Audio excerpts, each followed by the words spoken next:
never seen. Yo, what's up guys? Bill here, Classic Rock and Metal Review. Time for the top 6 rarities by Black Sabbath. This time we're going to cover, this is volume 3, we're going to cover 1971. And good thing for us, the band themselves, hey, let's give props where props are due. We're not going to the bootleg market for this session. There's nothing really out there. It's all officially released on the Deluxe Edition of Master of Reality. For the most part, I got a couple of little hidden nuggets to give you. One's a bonus at the end, and another one off a different source other than this one. All 71 stuff. So I'm just going to basically put, for the most part, put this in order as far as my, 6 to 1.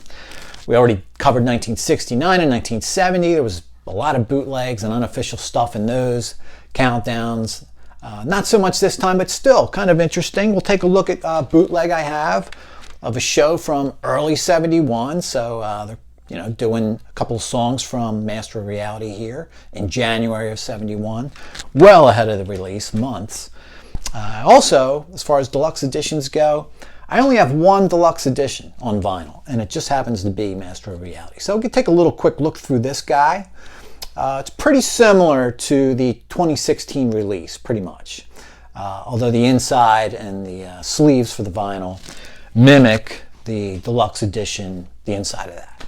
So I'll show you that when we get that far. And of course, let's not forget the original 80s compressed original CD. Still hung on to this after all these years. Classic. You guys can like and subscribe if you like talking about the same stuff you were talking about when you were 13, then I suggest liking and subscribing. All right, man, so let's just get into a quick little history with, I'll give you my own little personal history with Sabbath. I mean, my on-ramp to Sabbath was Speak of the Devil, before I had any Sabbath albums. Loved the hell out of that. Spent a good year, maybe year and a half, pounding through that. I literally went through 3 of those cassettes and wore them out, and had to buy a 4th one. As far as me getting Master of Reality, probably wasn't until, I want to say 84 or 85. The first couple albums I got by Sabbath, and let me just say, before I forget, when you get into Sabbath through Speak of the Devil, like I know a couple of you guys mentioned you have too, man, then it just makes getting Sabbath just that much better, you know what I mean? Like, it's just heavier versions of what you had on Speak of the Devil. Just when you thought it couldn't get any better, it did. I think my first one was Never Say Die. And then I think I went and picked up Sold Our Souls. That was probably 84, 83, and then into 84. And then I think I got Sabbath Bloody Sabbath next. I think Master of Reality was, probably my 4th. I had it on vinyl, used vinyl, I think, back in the day. And man, when I got into that album, I remember that summer, I want to say it was the summer of 85, because I think summer of 84 I was just kind of getting into the basics, Paranoid and stuff. Got into Master of Reality in the summer of 85, man, and I would say that album was in the top 2 or 3 for me. Into the Void, After Forever, and Lord of This World. Those 3. I wasn't that into Sweet Leaf, I never really was. And of course you had those shorter instrumentals and what have you. But those 3 songs, to me, was where it was at. And also Children of the Grave being even heavier than it was on, Speak of the Devil, which of course is just a half a version anyway. So, man, it just, once I started buying Sabbath albums, I don't think I played Speak of the Devil 1 or 2 more times. That was kind of it for that. But that album will always hold a special place in my heart because it got me into Sabbath. Anyway, enough of that. Band's obviously coming off of 2 albums in 70, Paranoid being a hit, bigger hit than the first album was, which also did pretty well. They have a little leeway, spend a little more time in the studio with Master of Reality, and the goal at this point of Iommi's was to be even heavier than they already were. I would say mission accomplished there. A lot of people, of course, call it the beginning of sludge rock and stoner rock, whatever.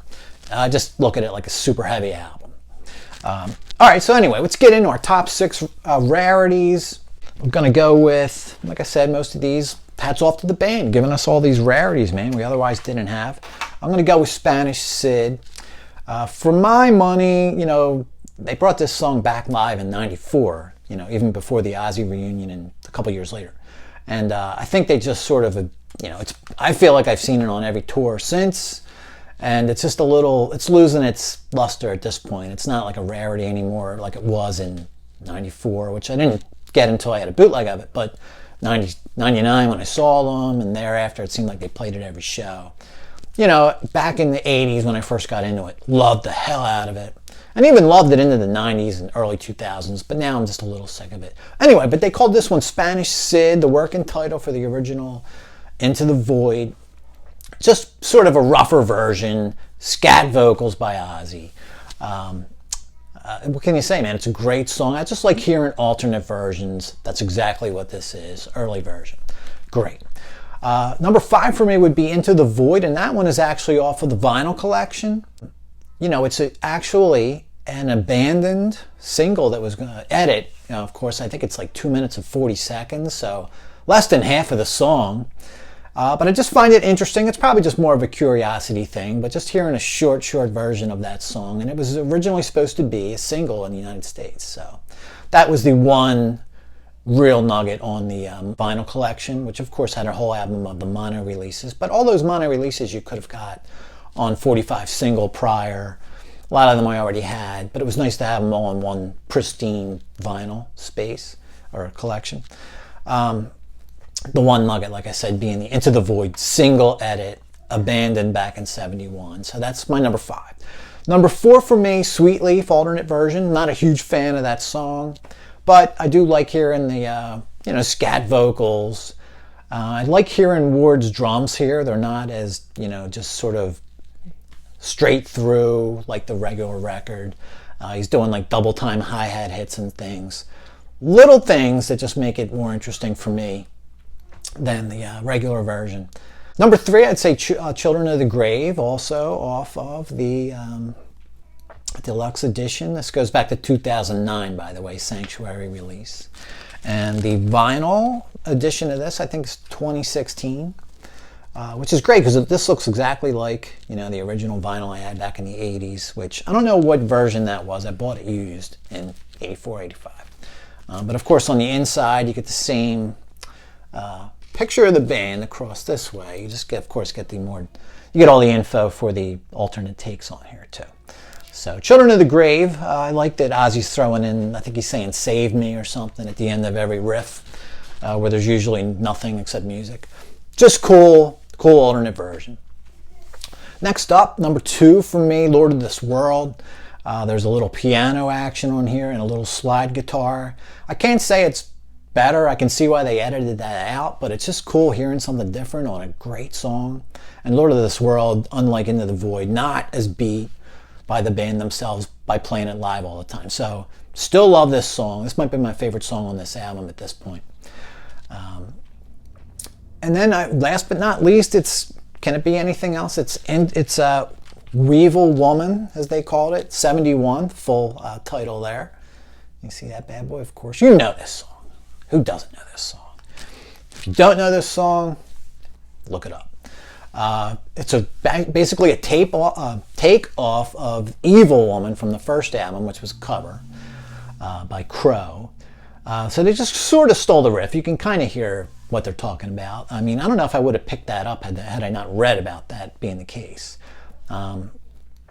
This was something they started working on and then abandoned. So this is just really a demo, but sound quality is just as good as all the other alternate takes on the Deluxe Edition. But to me, this is kind of a new song. I think it only runs 3 minutes, or something, but it's awesome because, in my eyes, it's a brand new song. Wish there were more of those on these Deluxe Editions, but I don't think they kept too much in the vaults as far as unreleased songs. But then again, they're pretty tight-lipped with all that stuff, so who knows. All right, as a bonus, the one thing I'm going to give you guys, I'll try and put a link up if I can find it here. That would be the Master of Reality radio spot. I think it runs about a minute. There's one for the first album, which was on vinyl collection, of course. There was also one for Paranoid. It was for the Paranoid US, album release / tour. That one I've seen on bootlegs. I think that's actually on a couple of bootlegs. I think it's on the Berlin, the newer version of the Berlin show that we talked about earlier this year. But you can easily find that one on YouTube. You seem to always see the first album in the Paranoid radio spots as bonus tracks. I don't know why. But there's one for Master of Reality also. That's just as cool. I think there's some chick on there who said, like, they're a good group. You know? I just love hearing stuff like that, man. Awesome, cool little bonus nugget for y'all. And that will do it as far as our top 6 rarities. I know there maybe a lot of you don't really consider them rarities. I get that. But let's just take a quick look at the Deluxe Edition vinyl. Pretty nice, man. You know, they give you the, I guess, acid-free regular jacket or sleeve. I already showed you the, you know, fold-out version. Then, of course, it mimics the CD in that you get, you know, the picture of the tape, I guess the original 8-track or what have you, story that's in a little book in the CD, and it's the same deal on the other sleeve through the other vinyl. What else to tell you? I think that's basically it, man. Of course, on the CD, fold out to these cool pictures and little ad there, and then of course you got the picture we just saw with the vinyl up there. Nice Vertigo looking disc on the original, and then the bonus stuff on that cool CD. Little booklet inside here would mimic the story that's on the sleeves of the vinyl. And guess what, guys? That's it for 1971. Not a whole lot in the way of rarities, I know. If you want to hear a concert from early 71 audience tape, I'm sure it's up on the internet. It would be live, Sheffield, England, City Hall, January 14th, 71. Or if you can find Burned Out Confusion, you know, it's out there, 4 CD set. Pretty hard to find though. I don't even think Discogs had it. Anyway, got this a few years ago, maybe 10 years ago at this point. All right, guys, that'll do it for now. If you guys can like or subscribe, that would be awesome. And I will catch y'all later.